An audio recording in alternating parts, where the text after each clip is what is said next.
Chers amis, chers fidèles, encore une fois, notre calendrier nous ramène au 24 avril, jour où nous, en tant que nation, nous souvenons collectivement de notre million et demi de martyrs et des centaines de milliers de déportés qui ont été forcés de quitter leur patrie ancestrale et pour beaucoup d'entre eux, pour marcher jusqu'à leur mort, alors que le monde a été témoin du premier génocide du XXe siècle. Malheureusement, alors que nous nous souvenons de nos martyrs et du génocide, nous nous souvenons aussi douloureusement du silence et de l'apathie des nations du monde et des superpuissances de l'époque qui restaient indifférentes aux souffrances de notre peuple, tout en observant de loin leur souffrance et mort.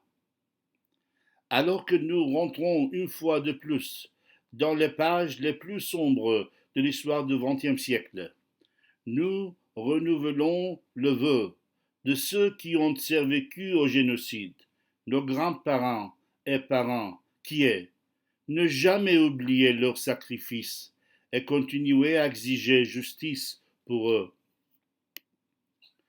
Pendant ce temps, en tant qu'enfants, petits-enfants et arrière-petits-enfants des victimes du génocide, nous avons encore des tâches sérieuses à accomplir. La première consiste à continuer d'honorer la mémoire des martyrs. Nous sommes bénis d'être la génération qui a été témoin de la sanctification des martyrs en 2015 à Saint-Etchmiadzin, qui est le plus grand honneur que l'Église puisse accorder à un martyr.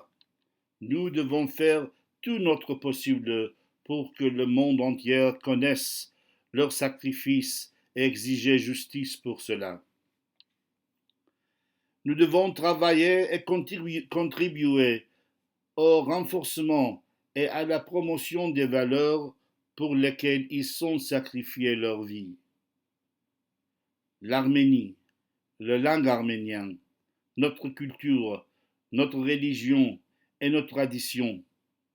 Si les ennemis ont brûlé nos manuscrits bibliques et détruit nos églises, nous devons tout mettre en œuvre pour reconstruire notre Église et renforcer sa mission.